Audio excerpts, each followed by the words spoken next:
What's going on, everybody? Welcome back to the Hardworking Happy Hour. I'm Sean. And I'm Catherine, and as always, we'll be breaking down all things trades, entrepreneurship, and turning your creativity into a passion career. Sean, welcome. It's good to see you here. Catherine Lippincott, how the heck are you? How are you? I'm doing so great. Good? I couldn't be doing better. You know what? It's a great day to have a great day. It's a beautiful day. It's pouring rain. It's actually not that cold today. It's actually pretty warm. It's pretty warm out there. It's actually pretty warm, but raining. It's raining, yes. It's no raining. job site for us today. Just a rain day. Just a rain day. Not just any rain day. A lot of stuff going on. A lot of exciting stuff.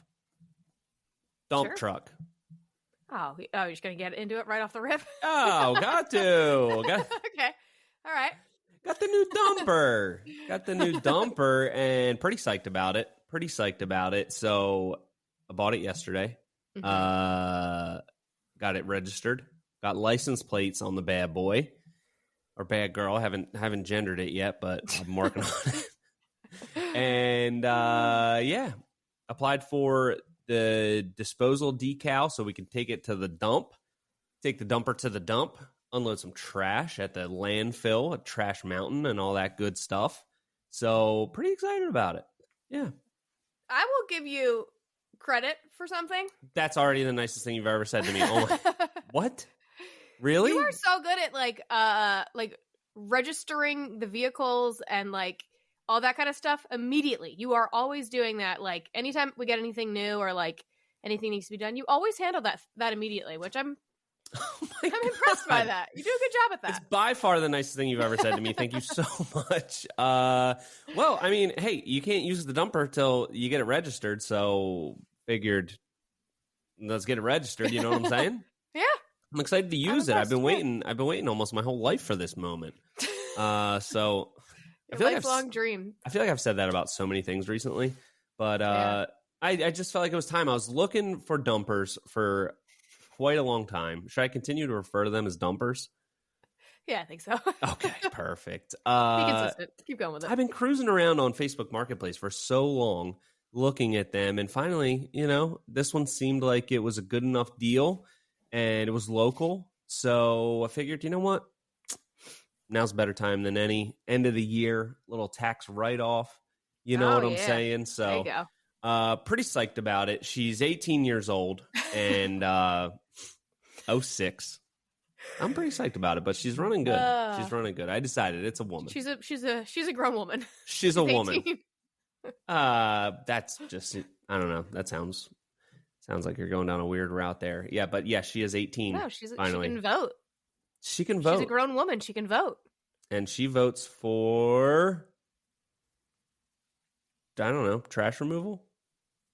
Sure. Whatever she wants, yeah. Just hauling stuff. She's excited. She doesn't get into politics, but she's excited about dumping stuff. So I'm excited to put her to use. And yeah, I think it's gonna speed things up for us. We have a dump trailer, but it's kind of a pain to haul around. Especially old truck isn't really suited to tow it that well, especially when it's loaded up. So this is going to be much better. It's going to be a lot simpler to load up with trash, dump at different places, and all that good stuff. So I'm excited about it. Mm-hmm. We'll see how it goes. So yeah. Now I will say I haven't met her yet, so I'm excited to finally meet her. But she does seem like a vehicle that needs a name. So I think that you should start thinking about this. She definitely seems like a vehicle that needs a name. Rhonda. She looks like a Rhonda. All right, yeah, I'll think about it. Get to know her a little, feel her out. Yeah. You just met her. Just give it a chance. We're just getting to know each other. Exactly. I drove it around today after I got it registered and all a little bit. We went to go pick up a permit in it and get a feel for her. And I thought that it was broken. Oh, nice. I thought I was like, oh, great. It's going to need a new tranny. It's going to need a new tranny in this bad boy, bad girl. No, I just had it in like the, how there's like the 1, 2, 3. Yeah. I had it in the 3, so it wasn't shifting. So I threw it into drive. It was close on the thing. Yeah, it was user error big time. But hey, Switched it back into just regular old drive, and she was running beautifully. So pretty pumped about it. Well, congratulations. I am so glad for you that you're checking off all of these boxes of lifelong dreams. First Thank you the so shop, now the dumper. God, what's next for you? I don't know, but this is all for the business too. It's going to make the business so much more efficient. So I'm excited about that. And yeah, I'm excited for the trash removal. Oh, the trash removal is just going to be great. Gosh, it's we're going to be have a clean great. job site. It's going to be so nice. It is going to be so nice. So what else? What do you got going on? You buy any dumpers lately?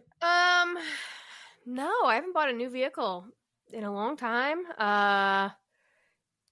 Speaking of vehicles, though, I know you're just itching. You're itching to talk about skyborne vehicles.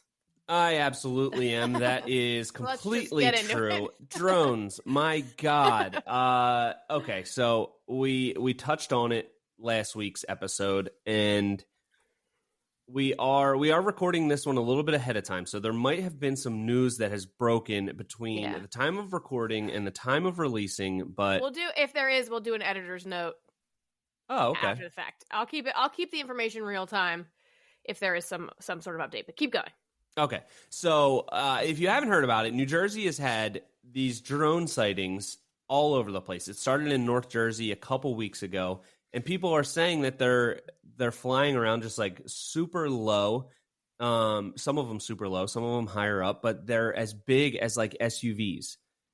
Crazy. And I'd heard a little bit about it, and then I think last Thursday, the town right next to me, their police chief had a whole, speaking, what do you call it, press conference on it. What town is next to you that had a press conference? Marlton. Oh, it was Evesham. That's Marlton, yeah. Same That's thing. not next to you. But anyway, keep going. Basically, okay, it's 5 minutes down the road. Let's stick to the facts here, Sean. Okay, it's 2 towns over. It's 2 towns over. How about that? Is that better for you? Yeah, okay. Keep going. Two towns over. There was all these calls, and I have friends that live there.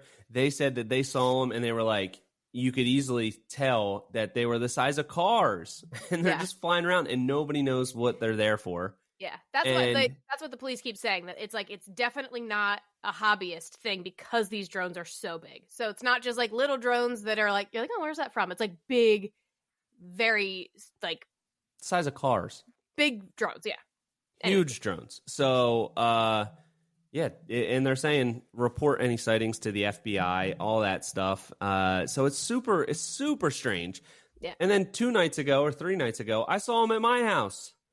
I saw like 50 of them. I swear. And Catherine thinks I'm lying, but I saw. I don't think that you're lying. I think that you're exaggerating. I'm not exaggerating. I swear. And the last couple nights I haven't seen them, but I've been outside staring into the skies like a madman, seeing if there's like if it was plane traffic, it would be pretty consistent. No planes. Yeah. I saw a couple planes, like a normal amount of planes, but this was wild. So anyway, that's what we got going on in New Jersey. It's crazy. Yeah. And did you see that? That's all anybody's talking about. Oh, it's the only thing anybody's talking about. Did you see a New Jersey congressperson just came out and said, he was on the news and said it's Iran. They have a mothership parked out in the ocean, and they're sending all these drones over New Jersey. Okay. He was on Fox News just now, like an hour ago. I'm in this Facebook group about the whole thing. I know. I went down a little bit of a rabbit hole because I saw that you joined that group on Facebook. Mm-hmm. There's a lot of different theories, including like aliens, of course, and all sorts of different things.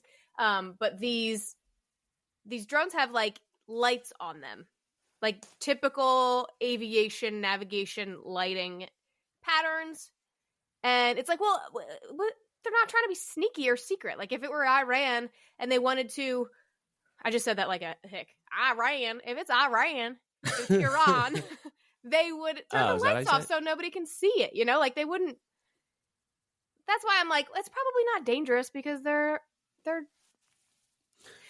But and like the governor of New Jersey came out and he said there's no known threat right now. But I'm like, I feel like that's just language for like that's very vague. Yeah. It's like we don't know what it is, but it's probably fine. It's probably fine. There's just hundreds of drones circling above our state. size of SUVs, and it's probably fine. It's Yeah. pretty wild. It's crazy. But there's I don't also know a what the lot of hell's going different, like there have been sightings and like police are talking about it and like it's definitely a thing. But then you go into these Facebook groups and people are posting definitely videos of like regular planes and helicopters and they're like, I saw it. So it's like kind of hard to distinguish fact and fiction. But I did see a video of someone who showed these like new types of military drones that are really large and they are like they're kind of shaped like a regular drone, like the drone that we use. It kind of shaped like that, but then it can configure itself to be the shape of a fixed wing plane. Like the fin things move on it.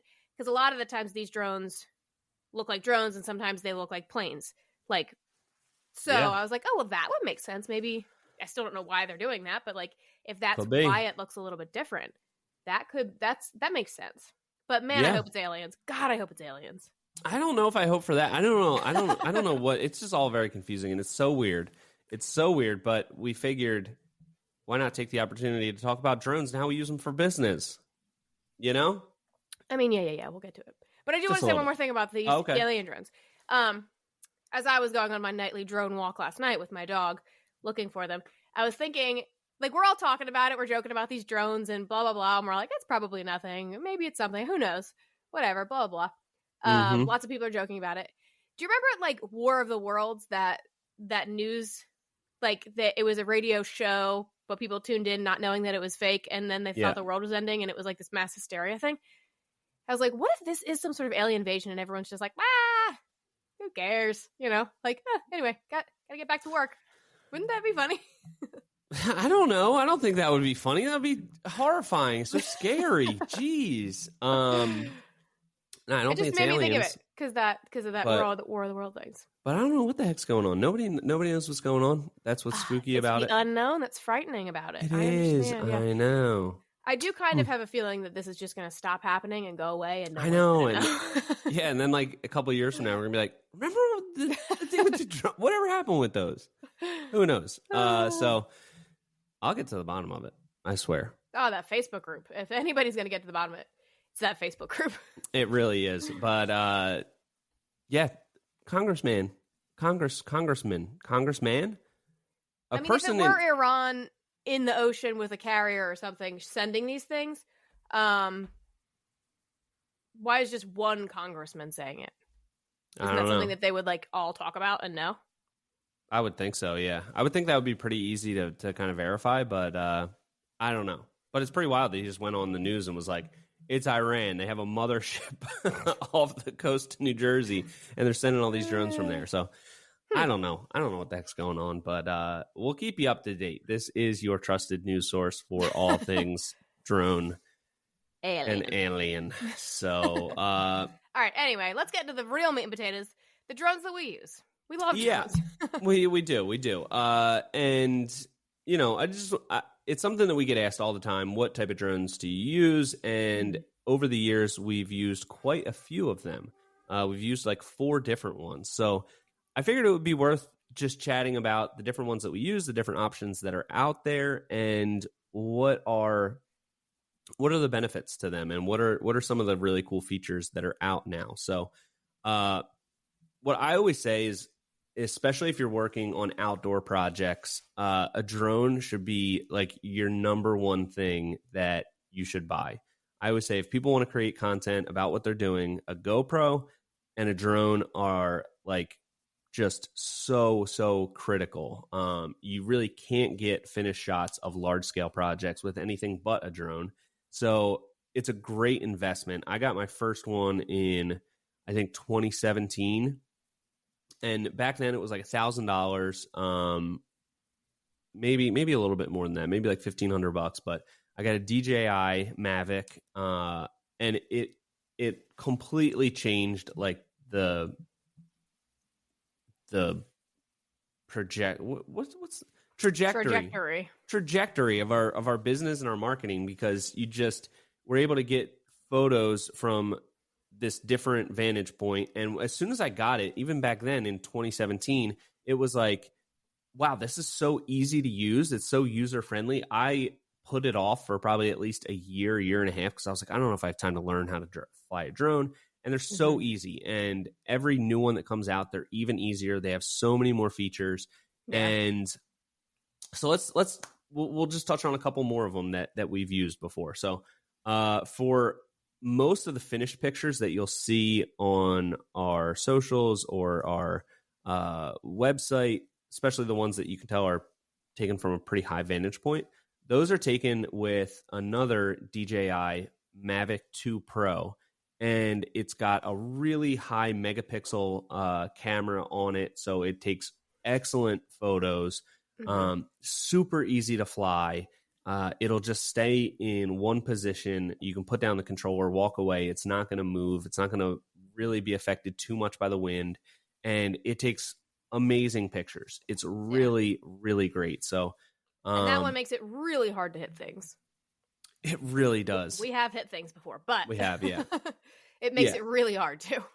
Yeah, I guess another thing that people are kind of worried about with flying a drone and buying one is, they are pretty expensive. That one was $2,500, mostly because of that upgraded camera on it. And people are worried like, oh no, I'll probably crash into something like the first time. There's sensors on it that like will stop it. So it's really hard to get close to things. The only thing that's like can kind of be dangerous around it is like if there's like one limb that is like sticking way out from a tree, it might not pick that up and you could run into that. And that's what happened. That's what happened once before. But then we just flew it right back up and it was fine. Yeah. Amazing. So that's the drone that we use for all of our finished photography.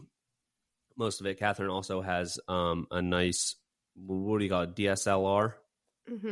DSLR that she takes photos of like detail shots and some ground level stuff. But most of our pictures are taken from that drone, and it does an amazing job. So that's a great investment. And the new one that we just got is super, super cool. It's what is it even called? The DJI Avanta? Is that what it's called? That's what it's called, I think. I think so. I'll Google it. Keep talking. So this one, we had seen some stuff on Instagram of like really cool POV style videos. Like realtors are using these to fly through houses. Avata. Avata. Avata. Avata. And how much is that? It's like, I think $1,200 or $1,300 with the extra batteries. Might have been $1,500. But it's so cool because it's really small, and instead of flying it with a controller like most other drones, you wear like kind of like VR goggles, so you're seeing what the drone is seeing, and you're controlling it with like a small handheld joystick. And it's super intuitive. It's pretty easy to fly, like right out of the box. Yeah. We were testing it out, and I was flying it through like the little openings of like this jungle gym thing that I have at my house, and it was super easy to use, and it creates like the coolest effect on any video because you can just seamlessly like fly through things, fly around a project. Realtors are using these inside to do fly-throughs of a house, and you can fly through doorways and like, do a turn inside the room, and it just creates this super seamless, awesome vantage point that is just unbelievable. Yeah. And that's that one is awesome, and it is awesome that it's so nimble because we do have the bigger, more expensive, fancier camera drone, but for our projects, like we couldn't fly that like under a roof and through like pergola legs or anything. Like it would have, like that's the kind of pergola legs. Posts? What are you talking about? Posts, but I was thinking not like if it was open and you could fly around that, but like when it's like if it were through a feature wall and a pergola post, you know what I'm talking about? Oh, I gotcha. Yeah. Okay. Yeah. Like you couldn't fly it through obstacles because it has all of that software and technology and stuff that won't let you hit things. So it wouldn't have been possible before. But since we've gotten this smaller drone, it is much more nimble, and you can really fly through, like you said, like through doorways. It's so easy to navigate. And with that, like with the VR goggles, it's like you're so in it that you can't hit stuff because you're like, it would feel like you're walking into it because it's so, you're so into it. It's really cool, and it's really fun to fly. I played with it for the first couple days, and it was really fun. And then now I just let Steve handle all of it because he's gotten really good with it, like just doing just really cool stuff. Like on our current project, it's right on a lake, so he came flying off the lake and then flew through my legs, like to reveal the project. The first time he did run right into my leg, which was pretty funny, but it's just really cool, and it just blows my mind that type of technology you can get for less than $1,500. Yeah.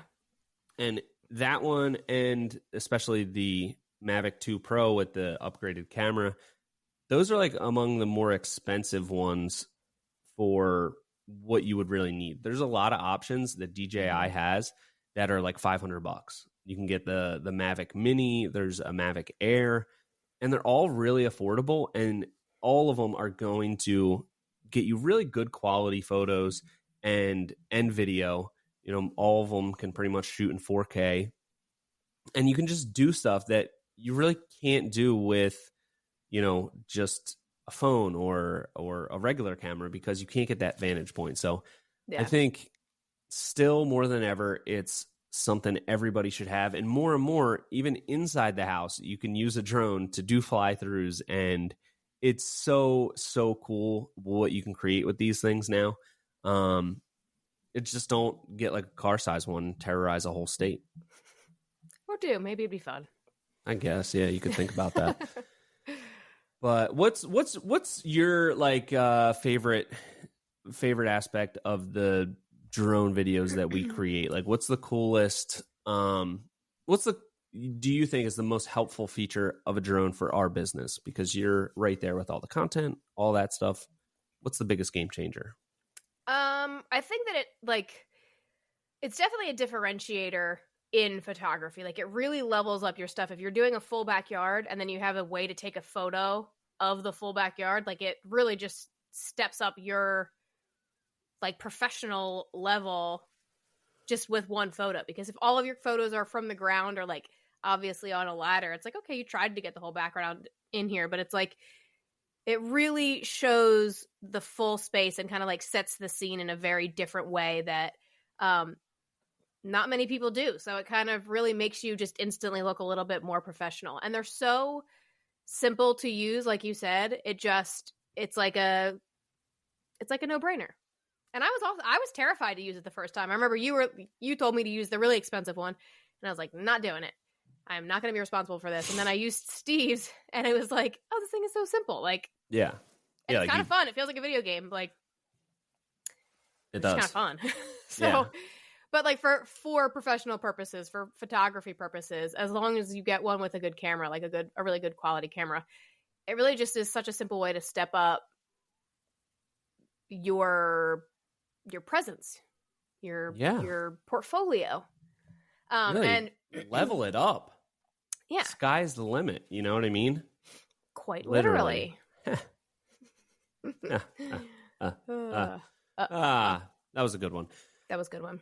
So that's kind of a rundown of, you know, the different drones that we have and we've operated and some of the options that are on the market. And another thing that I want to talk about is capturing good footage and especially pictures with a drone, because I see a lot of people that do have drones, but they're taking like just not great photos with it. They think, oh, wow, I have a drone, so I'm just going to fly it up and take a cool picture of the project. But a lot of times people fly up so high that it's like you're seeing the whole house, you're seeing parts of the front yard, and you're seeing like it almost dwarfs what you did if, say, it's in the backyard. If it's something like what we do, it'll dwarf it and it'll make it look like so minuscule. So one of the most important things. Oh, go ahead. Oh, sorry. No, go ahead, please. No, I love, like, that's very true. And I think that like the framing of the photo is still so important. But like, let's say you do like a circular patio that you're really proud of. If you take the drone up just a little bit, like not high, just above the patio, so you can see the full patio, like it's a great way to show like how clean your lines are. If you're doing an inlay, like you can show how symmetrical everything is without having a ladder in like the middle of the photo, you know? So that's just a good way to show off your work to people who would notice, like, oh wow, that circle is a little lopsided, or like that inlay's a little bit off. That's a great way to show with a photo, like, okay, look, like perfect, everything's symmetrical, everything lines up, everything's where it's supposed to be. So Right. yeah, I agree, the framing of the photo is still super important, but it is also a good way to not even take it up that high and just show how good you are. Absolutely. And that actually reminds me of another great use for it that we do quite frequently, which is fly it up to check Our work. check our work and see. I always find, especially with things like, if you're doing like, say, a perfect circle, that's pretty easy. You're using a string line and you're tracing your radius and you're cutting it. You can use the drone to check that and, see if there's any like flat spots in the curve. What I really love it for is if you're doing something more freeform, like a freeform curve, and you can't really, you want to get a sense of if it flows in the way that you want. And I always find if it looks good from the air where you can really see the whole thing, it's going to look great from the ground. So a lot of people are like, well, who cares what it looks like from the sky? But if it looks good from there and the proportions really flow, you're not going to be able to see that as much on the ground, but you're going to be able to kind of feel it, and it's going to work out so much better. So that's something that we use it for a lot, is just, checking, playing around with different curves. We used it on that somewhat recent patio project where we were doing a freeform kind of like river inlay through the patio, and it's a perfect application for that. And it's something that you wouldn't be able to do otherwise. Like, we can't get up that high to see it. And ultimately we were able to make adjustments and get, the right feel that we wanted for it. And it turned out awesome. So something to think about there. And let's talk a little bit more about that framing that you said of the photo, because that is still so important. I think some people get the drone and they fly it up there and then they think all drone pictures are cool and great and awesome, and they're not necessarily. So, correct. Why don't you kind of give some tips, I guess, a little bit on how to, apply some of those basic photography techniques to a drone picture, because it's still the same thing. You still need to be mindful of all of those same kind of things. Yeah. So first and foremost, clean the space and make sure there's no hoses in it. And if everything's wet, or if something's wet, make everything wet, or wait till everything dries. Those things go without saying, and they're always photo tips across the board, whether it's drone or regular. Clean the space. Clean the entire space. Clean everything, unless you're so good at Photoshop that you can Photoshop things out. But for the most part, clean everything. If it's wet, make everything wet. If it's dry, or if it's not all the way dry, let everything dry. Right. Goes without saying. But for framing purposes, always be mindful of what you want the subject to be in that photo. So if you take the drone up there and you're like, okay, I got to get photos of this entire thing, make sure that you're showing the entire thing framed with like the center point being the focal point of the photo. Get everything in there, but nothing extra. So don't think, okay, my backyard, like I built a deck and a patio next to each other with a little water feature over to the side. I want all of that in there. So I'm going to put all of that in there, and then 30% of the roof. You don't need the roof in there. Get the roof out as much as you can. Take everything extra out as much as you can while focusing on what you need in there. And then if you're thinking, okay, great, I've done that, I've got the whole thing, but I really want to focus on this water feature, then cut out the patio and the deck and just focus on the water feature and frame it in a way where that is the focus. That thing that you're trying to get a photo of is the center of the photo. And there's a lot of things that you can do in editing, and maybe that's a path you want to go down, and whether you're color grading and cropping and doing all those things, that's another topic for another day. But when it comes to just like framing your photos so they're just standalone beautiful photos, definitely make sure that you have everything that you want in the photo with nothing extra. Yeah. And obviously like your roof is going to be in there a little bit because you can't crop it out fully, but either then try to take it out as much as you can, or like play around with where the drone is in the air and see like what different angles you can get, and try to try to move it as much as you can to see what angles you can get to make it the most visually appealing. Yeah. And what is it that we always say? You can always delete them. You can always delete them, but you can't add them. So just take a bunch. There's no reason to not.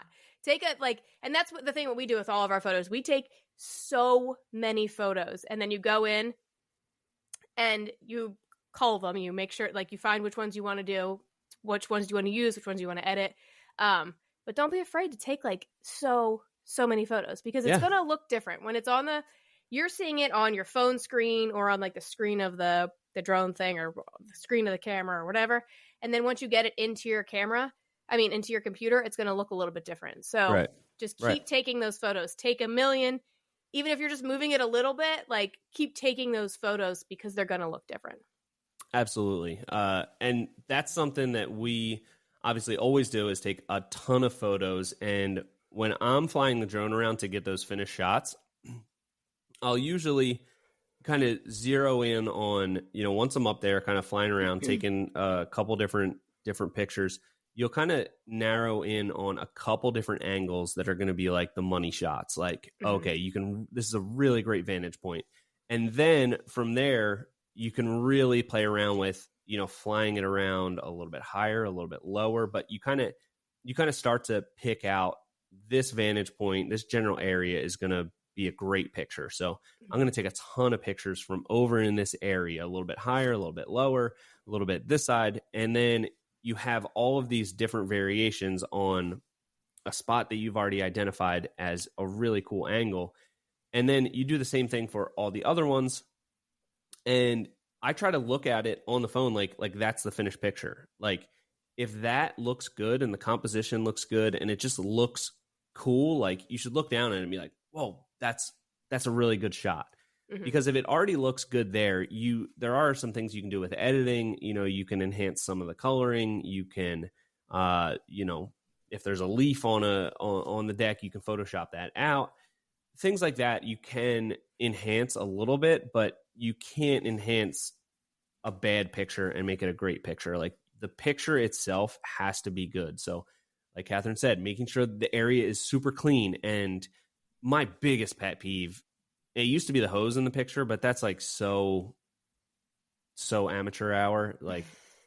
Most people that do that are probably not even listening to this, but having the whole space either wet or dry, that's so important. I hate when I see pictures, especially of any type of concrete, whether it's pavers or concrete, because it dries in such a weird way that it just looks not good at all. So and it vastly changes the color of pavers. It'll be a gray paver that some look black and some look gray, and it's what are they, different colors, or are they what the hell is going on here? What are you doing? Jesus. So if you don't have time to wait it out and make sure it's all dry, if you're really on a time crunch, I prefer everything to be dry. I think that's when it looks the best. But if you don't have time for that, make sure it's all wet then. Yeah. When it starts to partially dry, that's when it just looks not good at all. So make sure of that. And the other thing, like you said, is take a ton of pictures. And then what we like to do is we'll get all those pictures that we take, we'll import them. And then my favorite way to determine, ideally what we want to do is whittle down all those pictures to maybe we get 15 really great pictures, but we're probably going to mostly use maybe 5 of them, So we want to find what are those real nice money shots that are a great angle and just look cool and it showcases everything. So my favorite way to do that is to just import all the photos, put them into a gallery, slideshow type of thing, and just go next, next, next, and just look at it for 1 second, and you should have an immediate reaction to it. If it's a great picture, something's going to jump out at you. And the more that you look at it and study it, it gets harder to see whether it's a great photo. You know what I mean? Mm-hmm. Well, you obviously do because we do it together. So correct, yes. But did it make sense how I said that? Yeah. Okay, so the best photos are going to jump out at you right away. You're going to scroll through and be like, oh, know. That one. That's a money shot. I love that. And then you can, especially on I know on Apple's, you can put like 5 stars next to it or something. And then you have this collection of, okay, these are the ones that really jumped out. Now let's go back through those. And we start to whittle it down to, okay, this is, of these, there's 5 variations on like this very similar photo. This is the best one. Let's take this one and start editing it to make it one of the final pictures. Yeah. You know what I mean? And yes. And when it comes to that, like you said, I completely agree. Like as soon as you see it, you know, like, oh wow, that's a great one. That one, you just like feel it, you know. Feel it. God. And not to toot our own horns, but we've been like featured in a bunch of magazines at this point. So like we know that we take some good photos sometimes. Braggadocious. And I've never, not one of our photos, have I ever like looked at and been like, I mean, it's okay, edited it, and then it got into a magazine. Like all the magazine worthy photos that we've taken are always like, oh, like you get that feeling, like, you know, like, oh God, that's a good photo. Shot. So that's the shot. So that's like the death of a good photo is somebody going like, it's, you know, this will work. It shows the deck. Like it'll work, you know, it's all right. Yeah. Those aren't good photos. If you don't think like, oh wow, that looks good. Like it's not a good photo. Yeah. You'll know. And it should jump out at you right away. Yeah.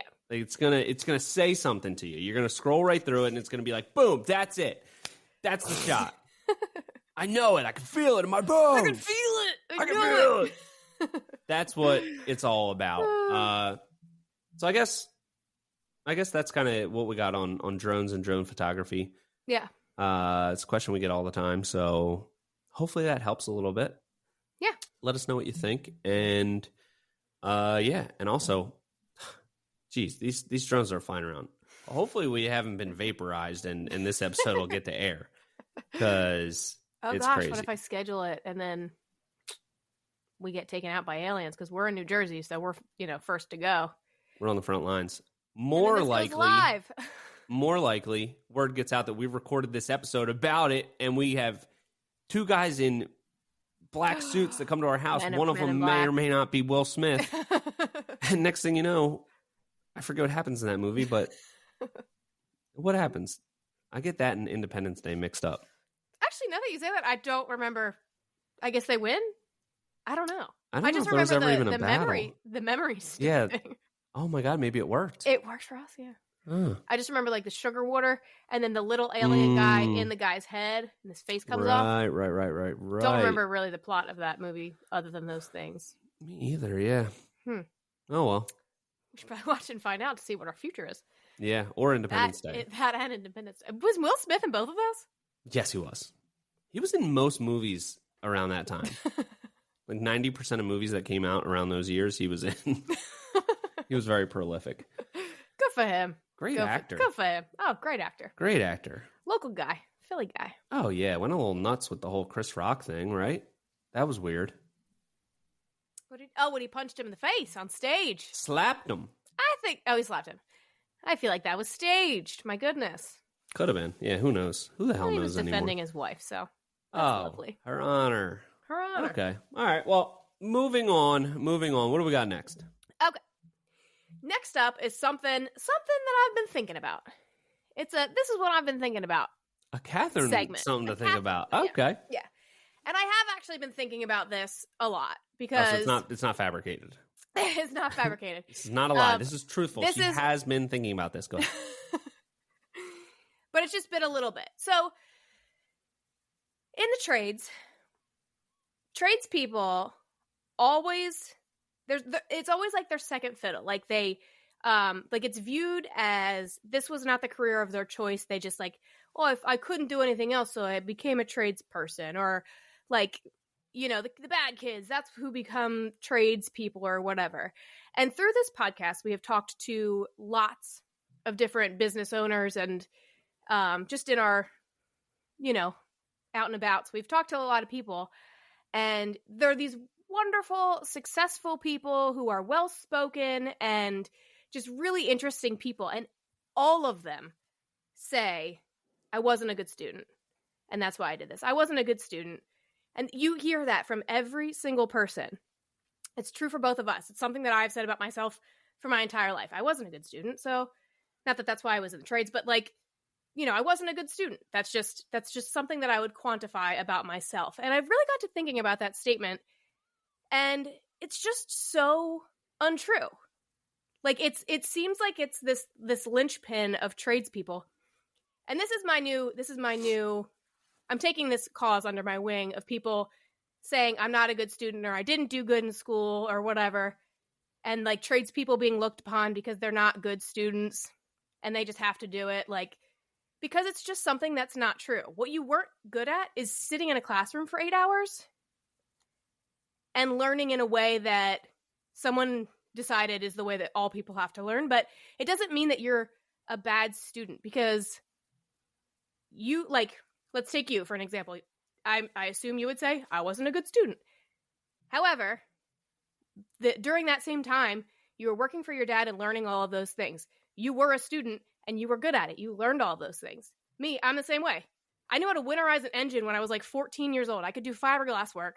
I don't know any other like teenage girl that knew how to do fiberglass work, but I could do it because I learned it. I was a good student.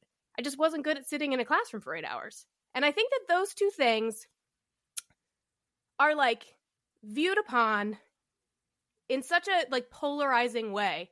And I think that that's what's wrong with, like, I just had the epiphany of I think that that's what's wrong. We think that because you can't learn in that one specific way, that you need to be regarded as less than. And I think that that is wrong. Just because some people learn hands-on and some people learn in a book, and we've decided that the book way is the correct way, that we've defined an entire generation of people as like less than. And I don't know if this is resonating with you at all, but it like really felt like an epiphany to me, because I have always considered myself like I was a bad student. I wasn't a good student. I did bad in school. I was, I'm a dummy. I'm not a good student. I'm not good at these things. But then I look at my life and I'm like, I am an excellent student. I have learned all of these different things. I have sought out knowledge at every single turn, and I still do that as a 36-year-old. I taught myself how to, I switched careers. I joined a trade. I taught myself how to do video editing. I taught myself how to do photography. I taught myself how to do, I learned how to do a podcast. I taught myself how to write grants for a nonprofit. Like, business owners in the trades, they weren't good students, yet they taught themselves how to be business owners. You are a great student if you've done that. You're a great student if you've figured all these things out. You just happened to learn in a different way. And we were talking to John Lee on last week's podcast episode, and he said the same thing. He said, I wasn't a good student, blah, blah, blah. And he runs an incredible business. Like, you could do a masterclass on his business and how he treats his employees and how he treats his people and all of the things that he's done and all of the lessons that he learns. But he still says, like, oh, I wasn't a good student. You're a lifelong student, So I don't know if any of this is resonating with you, but I felt like I'm moved. That was very moving. That was powerful. It good. really was. I hope it was. Because I think that, like, and I know that you agree, everyone we talk to, they always say, I was a bad student. Mm-hmm. You are not a bad student. You just learned, and I don't even want to say that you learned differently, because that still sounds like it's othering language. And I feel like, language is very powerful, and I very much stand by that. So I just feel like we need to change the language of this. Like, I was a bad student, or I learned differently. And it's like, you learn by doing. That's, half of the population does that. Like, your brain just learns by doing. And if you continued to seek out knowledge, then you are a great student. And especially if you've continued into adulthood to seek out knowledge.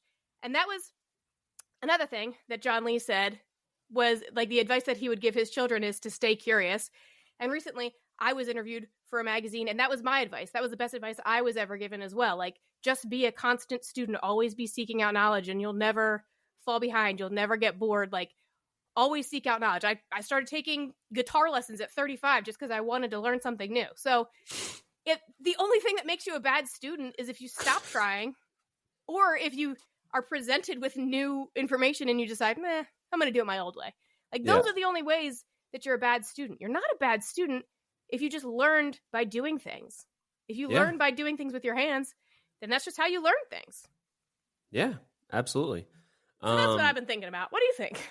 I think I think you really put that in such a great way. And I was just laughing there a little bit, because when you said that you started taking guitar lessons, you told me that one of the first lessons or whatever, you ran into somebody that like we went to school with, and she was like, "Oh, are you taking guitar lessons?" You're like, "Yeah, I'm excited to learn how to play guitar." Oh, I guess it's never too late, which is just like such a bizarre thing to say to somebody, but also kind of hilarious. But yeah, you're right. It's like she was like the mean girl in high school, so it was honestly hilarious yeah, that I ran into her in that moment, and then she said that. I was like, never get away from. You never get away from them. Funny seeing you here. But I do agree with that. I think that, like, I'm never going to be like, I'm not trying to be like Taylor Swift with these guitar lessons. I think that it's just so fun to learn something new. And I think that everyone should try that. Just pick up something new just for the sake of learning it. And just be a forever student. Yeah, I totally agree with that. And I think that people get into this like mindset that it's too late to like learn something like just say guitar for example, like, oh, it's too late to learn that because I'm 35 or whatever. But it's like, imagine how much you can learn about anything in say like 5 years. So it's like you're going to be 40 eventually. You could either be 40 and like just say, oh, well, it was always too late. So like, I'm 40, I'm same as I was at 35. Or you could be like, I'm 40 now. I've been learning the guitar for 5 years. Yeah. Like you can accomplish like so much. And then even at 40, you could be like, I want to, like, my mom went back to school and she didn't graduate college till she was like 50 almost. Mm-hmm. Now she has like a full blown career out of it. So like, it's never too late to like reinvent yourself or learn something new or just continue on the path of learning. And I think so many people do get trapped into that thing. Like, oh, well, you know, I wish I would have gotten into that earlier. It's like, what are you talking about? Just start now. Yeah. You loser, you know? Yeah. 100%. Yeah. And I think that a lot of people, I was a bad student. I didn't do good in school. And that like defined me for so long. I have friends, obviously, like you, who I knew in high school, who knew me in high school. And not that they're like bullying me and still bringing it up, but like that was who I was in high school. I was a bad student. Like they'll make fun of me, like, "Wow, look how far you made it." You know, now you work in a van D's or whatever. Now you work in a van, loser. That checks out. But like, it's a funny thing. Like, oh, you were so terrible at school, and now look at you. You know, you did all right for yourself. So I think that people get it in their mind, like, oh, I'm a bad student. So it's like they stop trying or they don't seek out knowledge because they think like, oh, yeah, no, I didn't do good in school when I was 12. I'm probably not going to do it good in a class now. It's like, first of all, don't ever let yourself be defined by who you were when you were a child and someone at some point decided, well, this kid's a little too rowdy. We're going to label him a bad kid and put him in the slow classes. Like, that's not who you are at 35. So don't let it define you for the rest of your life. Yeah. And stop saying you're a bad student. I'm going to start anytime anybody ever says that from now on, I'm going to correct them. Good. I think that you should. I think that you totally should. And, you know, I think what we need to work towards is to change the mentality around this so that, you know, when people are growing up, you know, they'll say to the nerds, like, hey, I don't think you're going to be cut out for the trade, so you're probably just going to have to go to college. Yeah. You know, say it like that, like, oh, you know, you're not going to fit in here. You're not going to be one of the cool kids. So, yeah, I guess you got to go to college. Yeah, fall back on that. Nerd! No, I'm just kidding, obviously. And that was another thing that John said that made me think of this was that he's like, A-level students usually start working for C-level students. And I was like, that's true. Like, those are the innovative people. And I was like, what in the scheme of things in life, like a C student has a lot more, or not, I don't want to say a lot more knowledge, but like a different kind of knowledge in which they were put into a situation that wasn't the best for them. And they learned how to make the best of it and get by.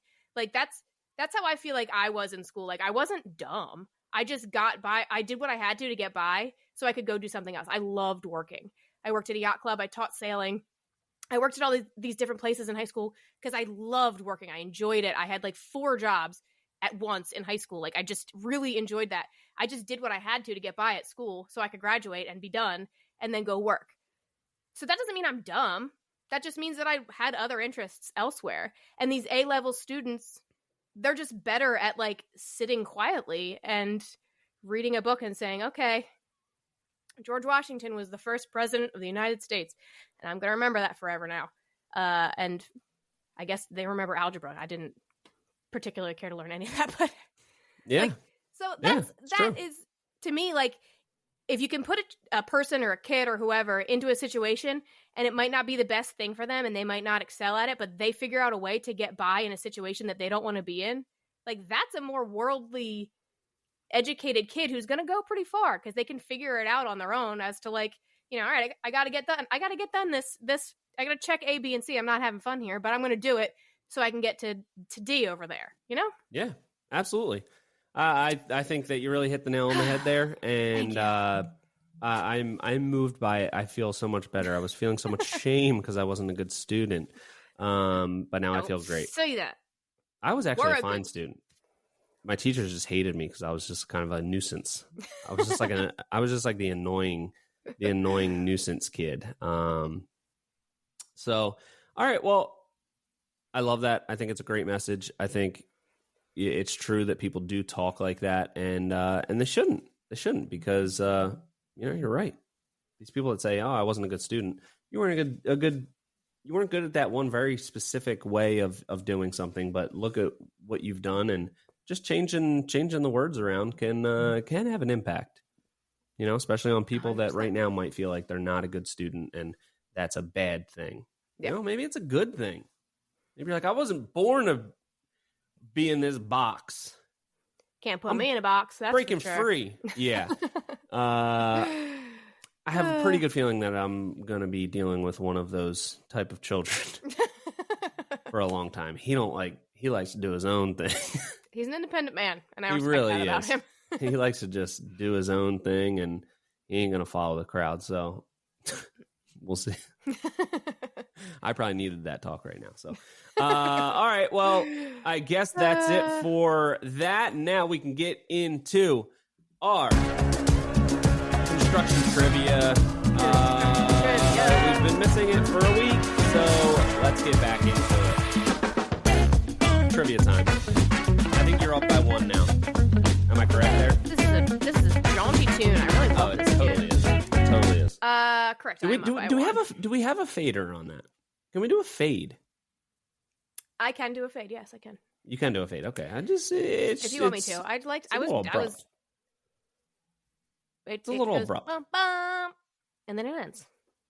Oh, it does. Oh, that was just the end of it. Yeah. Oh, okay. It has an end, like a crescendo or whatever you call it. Okay. All right. Okay. All right. Anyway, I'm winning, so right. You go first. Me go first, asking you. Okay. We're talking about drones. So, true or false? Okay. Drones under 1 pound do not need a license to fly recreationally. Drones under 1 pound. Are you asking me this as like 1 pound the cutoff? Yes. Because I think true 1 pound does not need a license. No, actually, I feel like it's not. I don't think it's measured in pounds. I'm gonna say false. I don't think it's measured in pounds. God. Yeah, you're right. You're right. It is false, and it is drones under 250 grams, which equals about 0.55 pounds. So it's about half a pound is the cutoff, and that's why DJI makes a couple products that are 249 grams. So you they don't do the 99cc thing. Oh yeah. What do you mean? What's that? Like motorcycles are like 249 cc's or whatever, so then you don't need a specific license. Oh no, I was not familiar with that. Stickers that say 249 cc's or whatever it is. They're so dangerous. Motorcycles. I would not want to drive one of those. So, all right, good job on the first one. Way to go. Thank you. Proud of you. All right, what do you got for me? Okay. Another topical thing that we've been, on the edge of our seats about, this dump truck. You got a dump? I got a dump truck question coming. Don't worry. I got 2 dump truck questions. I hope we don't have okay. Dump truck questions. All right. We'll see. The largest dump truck in the world can handle a load of up to 350 tons. True or false? 350 tons. True. False. Up to 496 tons. That's a lot. It's a lot. That's It's so really much. big. It's called the Bel Is it a Az two? Is it 75710. It's huge. It's You should not Google a a picture of it. 2006 Ford F550. That's number 2 on the list. Okay, gotcha. Wow, that's okay. Oh my, Yeah, you my should look up word. pictures of it. It's crazy. Wow. Okay. I was wondering, how do they get those things to? I have seen some of those. How do they get them to? Do they just build them on site? Like what's up with that? Dump trucks? It's got Yeah. wheels on it. I know It can it's go got wherever wheels. it needs to go. But have you seen how big they are? They can't just drive down a regular road. I know it's got wheels. You get what I'm saying, though? Yeah, like you couldn't drive it from Philadelphia to Miami or something. I do see that. Yeah. I don't know. That's a great All right. question. I'm not sure. Well, maybe that'll be a question for next week. Okay. All right. I'm I falling think that behind this again. Jeez. specific one was built in Belarus or something. So maybe things are different over there. I'm not sure. Roads are bigger, probably. Maybe. Or maybe All they're not right. driving on roads. Maybe they're just this is field equipment. I don't know. And what, the factory's just in the field and the place that they're going to use it's right next to it? That's what I I'm guess saying. so. Okay. How do they get it from the factory that it's built at to where it's going? Exactly. Or are they building it on site? Maybe they're assembling it on site. Anyway, all right. We all know that construction is a dangerous trade. Oh, so dangerous. So dangerous. How many construction dangerous as workers a motorcycle. died on the job in 2022 in the U.S.? 433, 1,069, 196, 1,840. How many construction workers died on the job in 2022 in the U.S.? You need those numbers again? No, I wrote them down. Good job. Good on you. I feel like we definitely talked about this before, and at one point I knew this answer.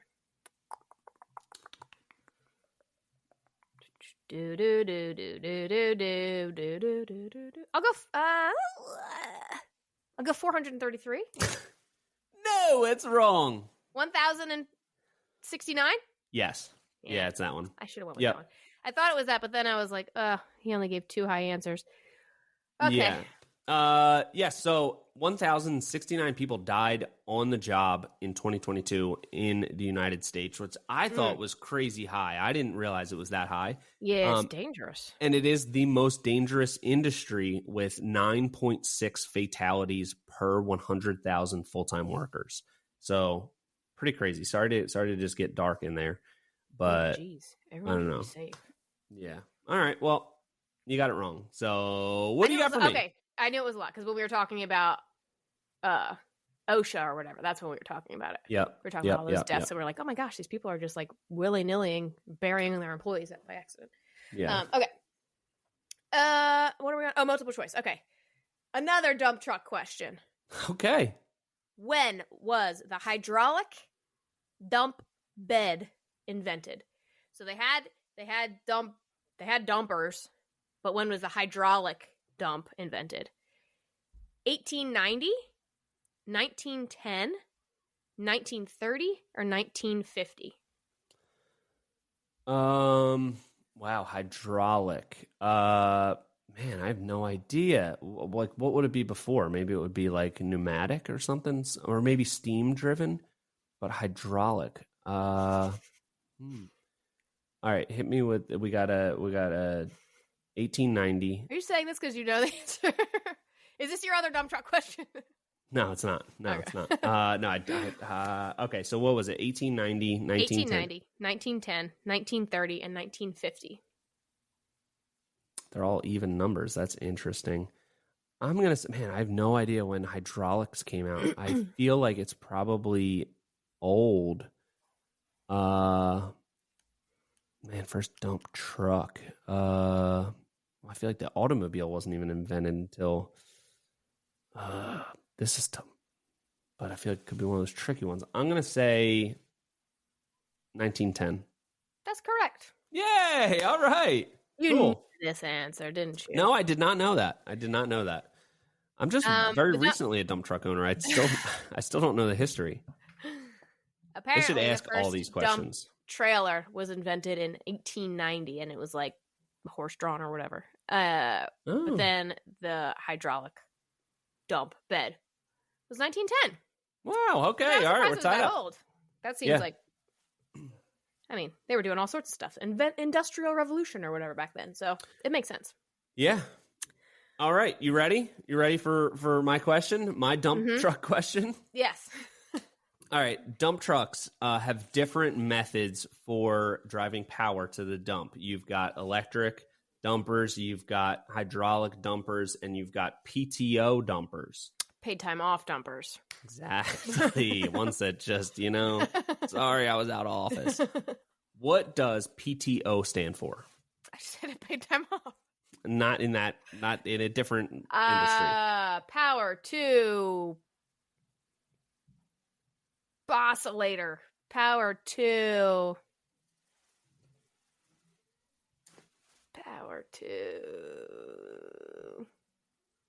overdrive. Power to I don't know. What is it? You're just gonna give up? Well, Not even submit a guess? Power. Wow. Give us something. Come on. Did I say it? I can't answer that. Give me an answer. Power to overdrive. It sounds like a cool band name. Power to Overdrive. Playing this week at the Park Tavern. No, Power Takeoff. Power takeoff. It uses the engine power to operate the dump. So, yeah. Sounds like a good way to get a dead battery. No, because it's not battery driven. It's taking it off the engine, like the transmission or something. I don't know exactly how it works, but it means power takeoff. So, because I used to have a dump truck back in. Oh, you just said you were a new dump truck owner. You didn't Well, even know. I had one back in 2015. I bought one, and that was a PTO dump. And man, that thing could dump. That thing could dump. It was an '87 F350. That thing was nice. That thing was kind of. I mean, yep. Pretty cool. That sounds pretty cool. It was sweet. I wish this one would stick, but this one's an electric dumper. So they'll have their pluses and minuses. But yeah. Of course. All right. Let me see if I can win this. If I could take it home today. Okay. What do we got? I was into the heavy machinery this round. You know when you're driving down the highway and you see highway crews and they've got that big old asphalt chewer. Yeah. I always called it an asphalt chewer. I didn't know its real name. What's its real name?